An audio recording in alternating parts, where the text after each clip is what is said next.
Recently, the American Legion lost two outstanding national commanders, Thomas Cadmus and H.F. Sparky Gerke.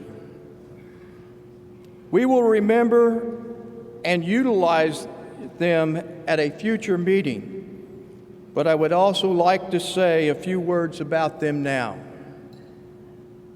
A 50-year member of Glen H. Dakin Post 155 in Adrian, Michigan, Tom Cadmus was as affable and humble as they came. Whether past National Commander Cadmus was speaking to one of his fellow workers from the Ford Motor Company or the President, you are important to me. He was a blue-collar leader in a blue Legion cap who happened to hold the highest office in the American Legion from 2004 to 2005. During his year in office, America was very divided over the war in Iraq. Tom Cadmus had one allegiance: the troops. He remembered how Vietnam veterans were not welcomed home properly, and he vowed that America would never turn its back on its troops while he was in office. He led our organization as delegates unanimously passed Resolution 169, which urged all Americans to stand united in the global war of terrorism and united in supporting the troops that were fighting that war. He arranged a telephone call from President George W. Bush to the convention hall, in which the President thanked the 2,000 delegates for their support of such a bold and, yes, controversial resolution. He also loved the American Legion riders and has taken his motorcycle to the Sturgis Rally in South Dakota and the Trail of Dragons route from North Carolina to Tennessee. At this time, we remember the Honorable H.F. Sparky Gerke, who was the first Vietnam veteran to lead our organization as National Commander, an experienced JAG officer for the United States Army. Commander Gerke's brilliant legal mind was put to use when the Supreme Court ruled that flag desecration was free speech during Sparky's term as our national commander, and so began our fight for the Flag Protection Amendment. During our 1989 National Convention in Baltimore, Commander Gerke said, "I would be remiss as the leader of the nation's largest veterans organization, a group whose ranks are made up of men and women who put their lives on the line for the flag, if I did not help us lead the charge for this amendment." Commander Gerke served with great distinction as a justice on the North Dakota Supreme Court and as a chief judge of the U.S. Court of Appeals for the Armed Services. Tom and Sparky were friends and mentors to me. They will both be missed by many in this room, countless friends back home, and their wonderful families. Please join me in a moment of silence for these two great American Legion national commanders, Thomas P. Cadmus and past National Commander, the Honorable H.F. Sparky Gerke. Please remove your caps and bow your head for a moment of silence.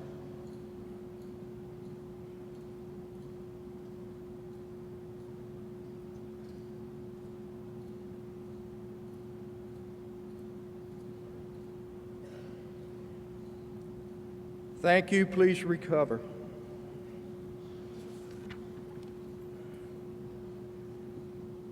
To begin our opening ceremonies this morning, please welcome back, and by the way, thank you for the singing of the national anthem, a legendary country and gospel music star. In the 1970s and 80s, his band, the Gatlin brothers, dominated the charts with smash hits like All the Gold in California Game.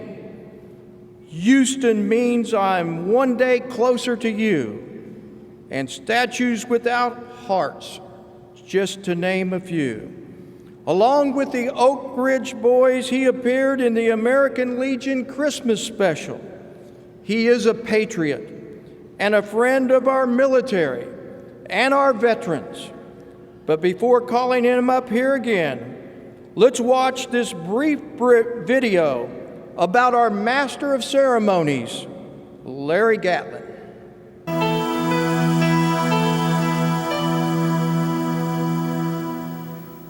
I'm Larry Gatlin, country songwriter, member of the Grand Ole Opry, and son of a Marine, so Semper Fi.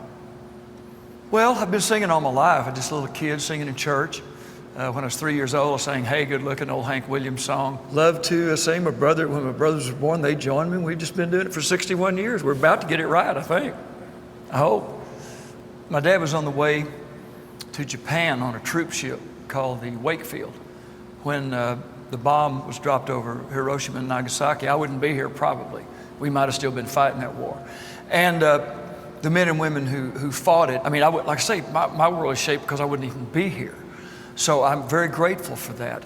We don't pour politics all over our people at the show. What little we do is kind of, toward the end, sing a patriotic song or something, but people know how we feel about it. And I'm grateful for the freedom that I have, and I've been all over the world for the USO with the Air Force Band. That's our way of serving. So we are very grateful. And my life is shaped because I wouldn't have had the freedom to do any of that without those men and women who have worn the uniform of our wonderful country. I'm 68 years old. I've lived, obviously, most of my life. I don't know how many more years God will give me. If they'd let me go right now, I would. But y'all went in my place.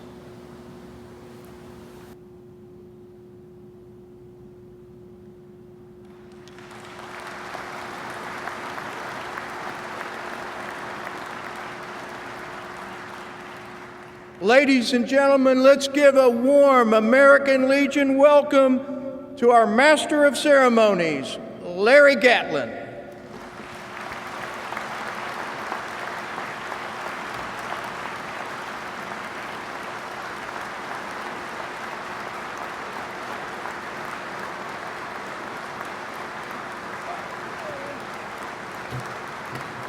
I snuck up on you.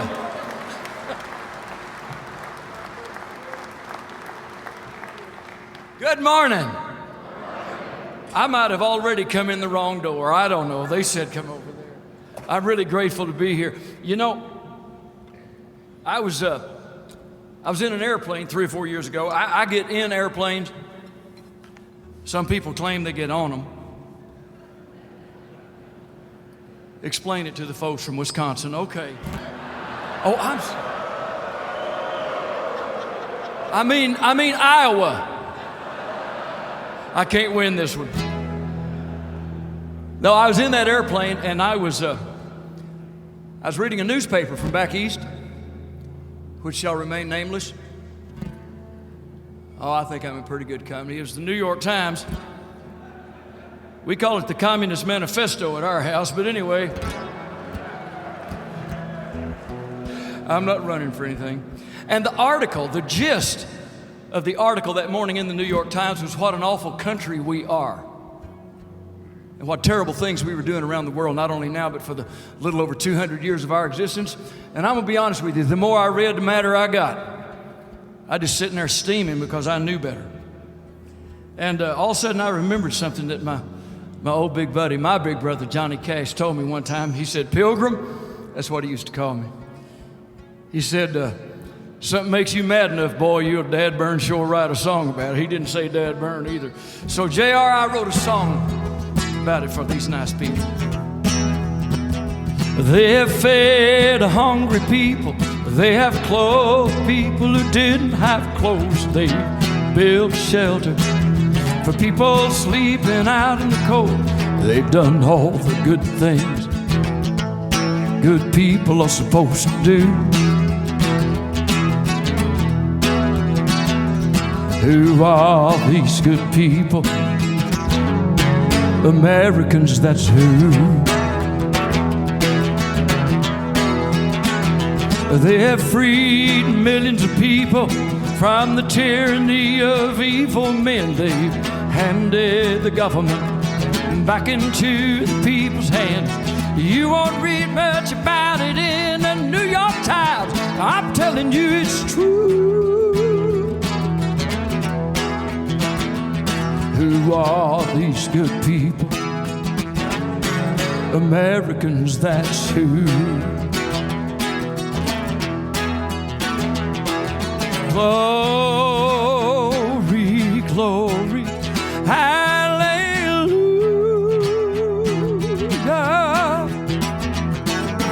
Glory, glory, hallelujah.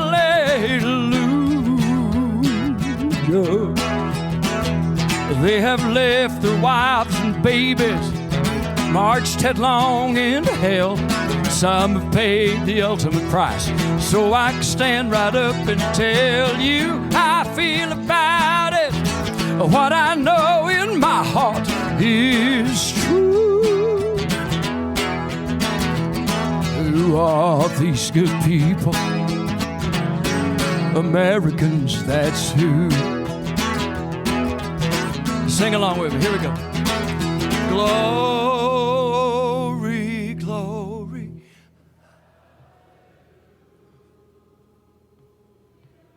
Anybody got chill bumps but me? Glory.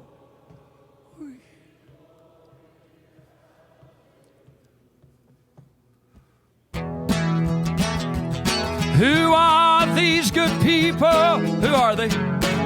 Americans, that's who. Like all you good folks here this morning. Americans, that's who. And all our warriors serving overseas. Americans, that's who.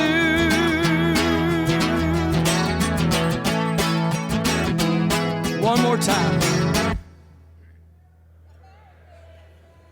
I'm going to give you one more shot at it. Who are these good people? Americans, that's who. Yeah, that's who they are.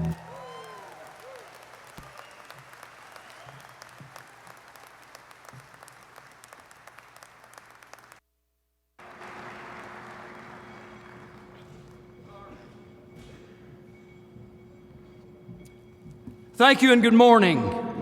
I'm really glad to be here. I didn't realize, I'd forgotten about that little video that I made. I made it about 6 or 8 weeks ago. And I don't know how many of you gentlemen are over 50? Yeah. How many of you have found out that there are certain things that, well, as you get older, certain things you can't, not that one. My memory. See, my wife buys me those ginkgo biloba vitamins, to take for your, and I keep forgetting to take them. So it's just what happens. So I had forgotten, really, that a lot of the things I had said on that little video is what I want to talk to you about today. I'm honored to be here with all of you warriors and your husbands. I mean that. And congratulations to I met these 6 young people backstage. If we had about 1,000 of them, we could fix everything that's wrong in the whole world today.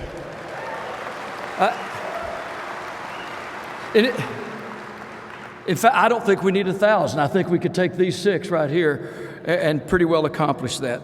But I am honored to be here this morning. The first 4 words of your preamble, for God and country.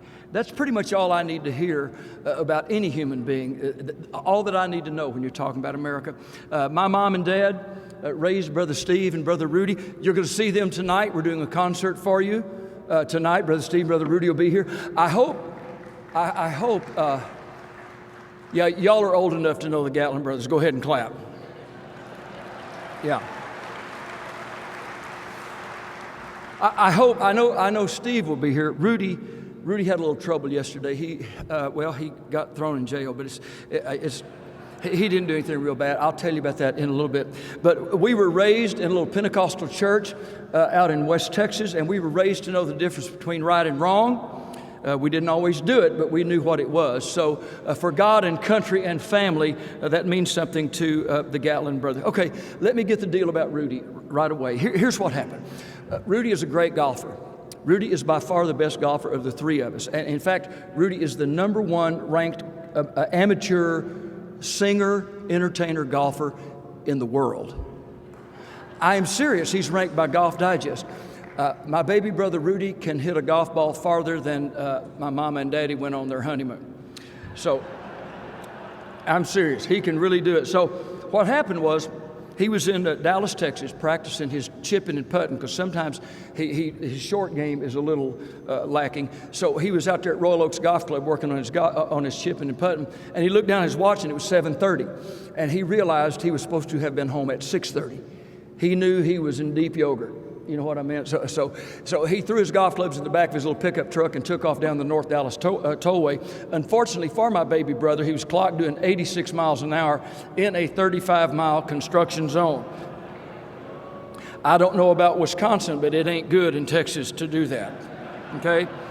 So that was his first mistake. His second mistake was he decided he did not have time to stop and get a ticket. So he just kept going. So he had it up to 86, 96, looking in the rear, found 112 miles an hour on the North Dallas tollway. That state trooper, whoop, whoop, right behind him. Rudy kept looking in the rearview mirror, thinking he could outrun him. And finally, he realized he couldn't outrun him, so he pulled over the side of the road to get the ticket, take his medicine, get on home. He knew he was in trouble right away, because that state trooper was a big old boy. He was about 6'12", and that's almost 7 feet for you folks from Iowa. We've picked on Wisconsin enough, all right? So he was a big old boy, and he walked up there to Rudy, and he was chewing gum, and he was wearing a big old pair of those yellow Rod Steiger in the heat of the night glasses. Y'all remember that, Sheriff Gillespie? Remember? He walked up and looked down there at my baby brother in that car. He said, "Boy," so you're in a mess of trouble unless you, tell me some story I ain't never heard before as to why you was driving that dad-burn fast. Brother Rudy looked up at him and said, "Well, officer, 2 weeks ago my wife ran off with a state trooper in a car just like that, and I thought you was him trying to bring her back." So yesterday afternoon they put him in jail.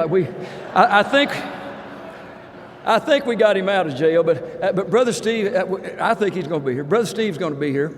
And I talked to you about being a member of the Assembly of God Church, Pentecostal church, where we learned right from wrong. Like I say, we didn't always do it. But Brother Steve has had a little change. See, we were Pentecostal kids, and he told me that he's recently changed religions. Now, I know we don't talk about religion. We talk about God, for God and country, as you understand that concept. Brother Steve told me he has recently changed religion because we were Pentecostal kids. Then he said he moved up to Baptist, and then he said now he is all the way up to Presbyterian. All the way up. And he told me, he said, last week, he said, "Big brother," he said, "I figured out something. I've been a Presbyterian about 2 weeks, but I figured out there is a big difference between Baptists and Presbyterians." I said, "What is that?" He said, "Well, unlike the Baptists, the Presbyterians will at least say hello to you in the liquor store.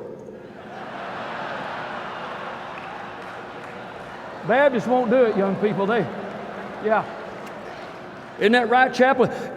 Yeah. If a Baptist says anything to you in a liquor store, it's something like, 'You didn't see me in here.'" Look, I usually when I speak, I kind of speak extemporaneously off the top of my head. But some folks here lately who have gone off prompter have gotten themselves in trouble. You know what I'm saying? So I wrote down some things that I want you to hear because I am really glad to be here. So I'm going to read a little of it, and I may talk. I don't know what I'm going to do. But first of all, I bring greetings to you from a China Marine, Corporal Curly Gatlin, 1st Marine Division, 3rd Amphib Corps, Tientsin, China, 1945. I bring a Semper Fi to all of you Marines, a hearty handshake and a pat on the back to all you soldiers, sailors, airmen, National Guardsmen, and Coast Guardsmen, and thanks from my father, my Marine father. So hear this. My father is not a former Marine or an ex-Marine. My father is just an 89-year-old Marine, not currently on active duty. And he is locked and loaded and ready to rock. Hoorah!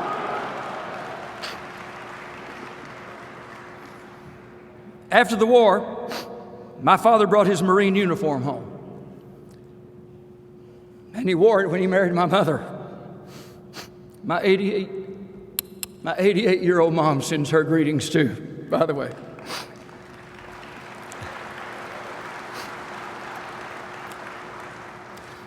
A year and a half later, I was born. When I was a toddler, I wore my dad's jacket around our little trailer house until the bottom hem wore off. As I grew into manhood, as our career took off, when I started making enough money, singing my little homemade songs about doggies and horses, all across this great country, the country that you brave men and women have saved time and time again, when I started making enough money to have my own clothes tailor-made, I designed them myself to look like my daddy's old, mean, green Marine uniform.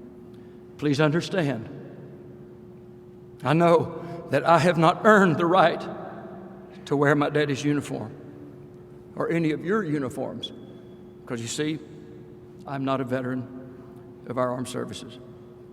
I was number 296 in the draft lottery during Vietnam, so I was not drafted. I did not have to go. Some of you did. You men and women who served in Vietnam, I humbly ask you to stand up right now and let me and these other great Americans welcome you home, the homecoming that you never got and that you deserve.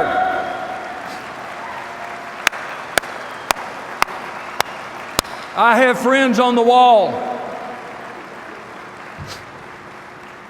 I have friends on the wall. My baseball Pony League catcher, Rex Young, and missing in action, Ronnie Forrester. So I appreciate you very much. So now back to my wardrobe. I mean, you folks probably never thought we'd be up here talking about my wardrobe today, huh? But just hang with me. As I said, I do not deserve to wear one of your uniforms or an exact copy of one of your uniforms. So I changed it up a little bit. First, I didn't put that waist belt on the jacket like the one my daddy's jacket had. I mean, with my little 68-year-old belly, it wouldn't look too good. You know, I'm like that old boy. He said, I used to wear 32 regulars, now I wear pull-down 32s. So that's kind of what a pull-down 32 looks like. Second, some of you are laughing, but they're like 34s and 36 pull-downs, huh? I did not make it out of the mean green Marine material or any other exact color of your uniforms. I did not use the buttons or emblems or insignia of your uniforms. As I said before, I have not earned that right. The buttons on my jacket are the American Eagle, the symbol of this great country. May I show it to you? Huh? If my assistant will come up here, please. Come right up here, assistant.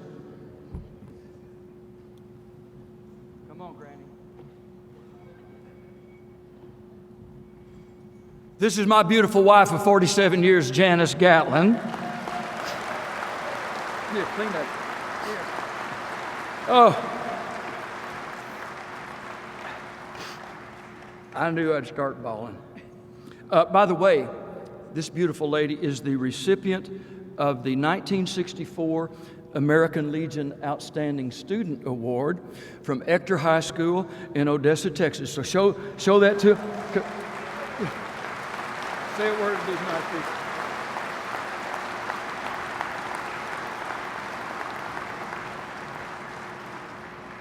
It was my great honor to receive this American Legion Student Award in 1964 from Ector High School in Odessa, Texas. Little did I know then that 52 years later I would be able to stand in front of you today and personally thank you for this award. Thank you from the bottom of my heart, and thank you for your service to this great nation. God bless you all. Great job. So, there's my jacket. You'll hold it there for a second. It's kind of pretty.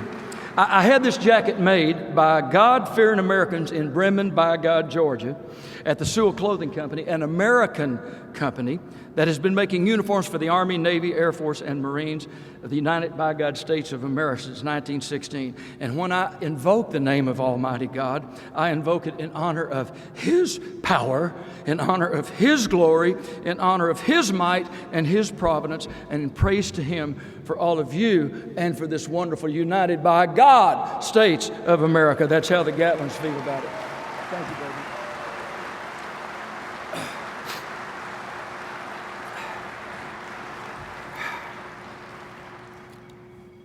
Right after I had this jacket made, I wore it a few times. And even though in my heart I knew that I was wearing it out of respect for my Marine daddy and out of respect for each of you, I always felt a little awkward about it for fear that someone might take it the wrong way. So I asked for some advice. I brought it with me to a charity fundraiser in Washington, D.C. a couple of years ago, where I asked an old friend of mine about wearing it. I told my friend the story about my Marine daddy, about me wearing it around our trailer house when I was just a toddler, and that while I had not served in the military, I had tried in my own way to serve in my own way by going all over the known world in parts of fill in the blank of your own state. Yeah, Wisconsin, Iowa, wherever.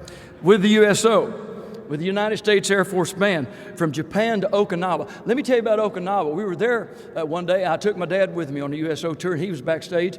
And I saw this young Marine down there. He didn't look like he was shaving. He looked like he was about 13. And I said, "Marine?" He said, "Yes, sir." I said, "How long was your boot camp?" He said, 18 weeks, sir. I said, "You're the luckiest human being on Okinawa. Mine was 18 years. We had boot camp every morning, boys and girls. Please believe me. And I'm grateful for it. I really am. So from Okinawa to Ramstein Air Force Base in Germany, to Kuwait, Bosnia, Croatia, Hungary. I even had the opportunity on Christmas morning to sing up the ladder of a guard tower to a soldier on duty guarding the Serbia-Macedonia border during the Bosnian War. Been to Saudi Arabia, Somalia, to mobile surgical field hospitals. And I've been to Walter Reed. And to any other place in the world I could go to go sing for and visit with the men and women in the service of our great country. And that it was my hope, I told this friend of mine in D.C., that he would give me his permission and his blessing to wear the jacket whenever I thought it appropriate. And in so doing, honor my father and the veterans and active duty soldiers, airmen, Marines, Coast Guardsmen, and National Guardsmen of America. It was then that my friend, General Colin Powell, said, "Corporal Gatlin, I order you to wear that jacket whenever you think it's appropriate. Keep singing, keep your powder dry, never leave a combat behind, and never surrender." I think I should follow General Powell's orders, don't y'all? Huh?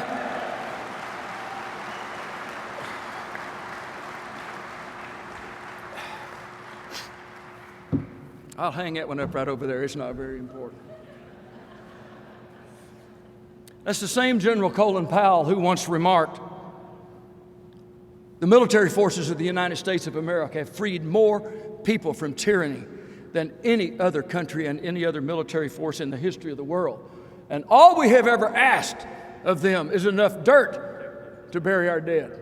We never went in conquest of other people. We only buried our dead as we freed them. Give General Powell a hand. He's a wonderful American, and I love and respect him.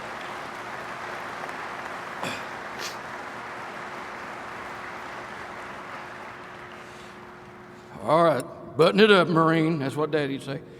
This hairdo isn't exactly high and tight like he'd have it, but it was for the first 21 years of my life while I lived under his roof. Getting a little shaggy there, boy.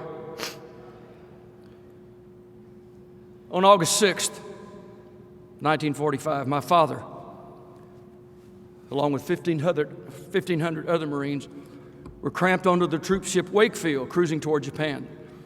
at the exact moment when Colonel Paul Tibbets and the crew of a B-29 Enola Gay dropped an atomic bomb on Hiroshima, Japan. 3 days later, on August 9th, Major Charles W. Sweeney and his crew dropped another atomic bomb on Nagasaki, Japan. On September 2nd, General Douglas MacArthur accepted the unconditional surrender of the Empire of Japan aboard the battleship Missouri in Tokyo Bay. You know all of that.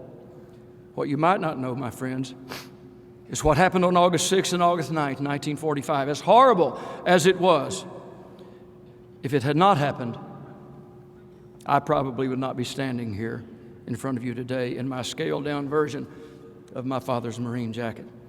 And I can say with at least some certainty that if President Give 'em Hell Harry Truman had not had the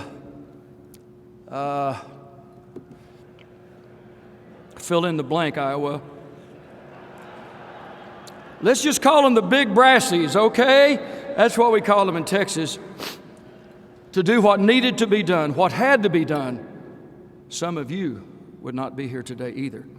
And as horrible as August 6th and August 9th were, there are hundreds of thousands of other Americans and hundreds of thousands of our good Japanese citizens, now some of our best allies, who wouldn't be alive today either.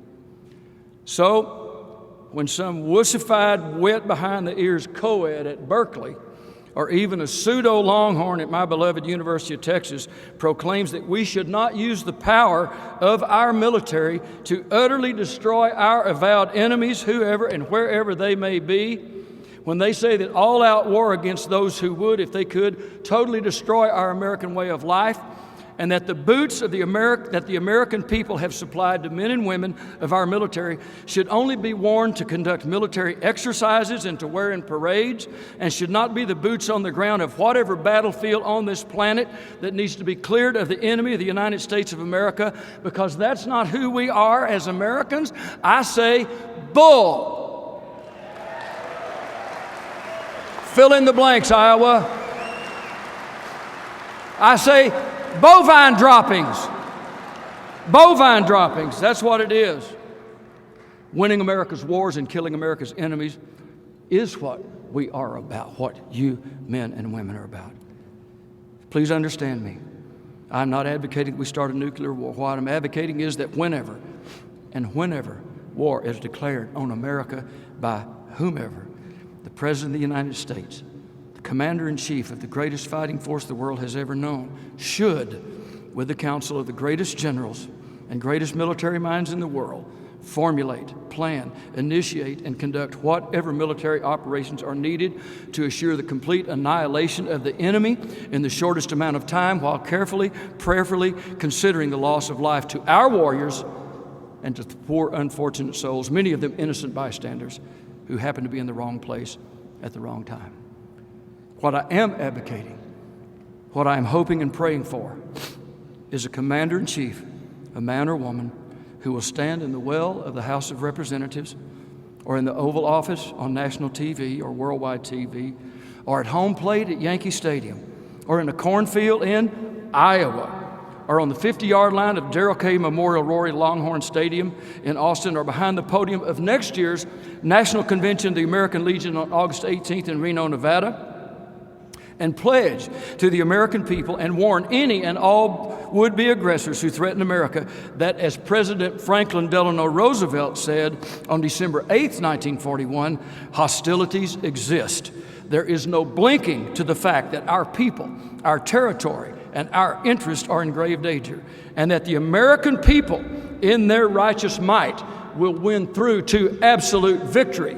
With confidence in our armed forces, with the unbounding determination of our people, we will gain the inevitable triumph. So help us God.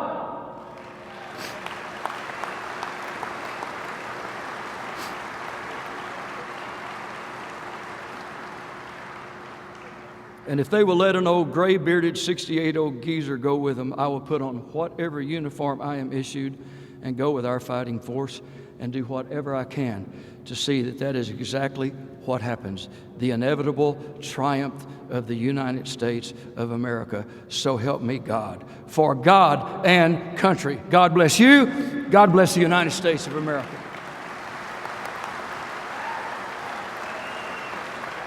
Thank you, gentlemen.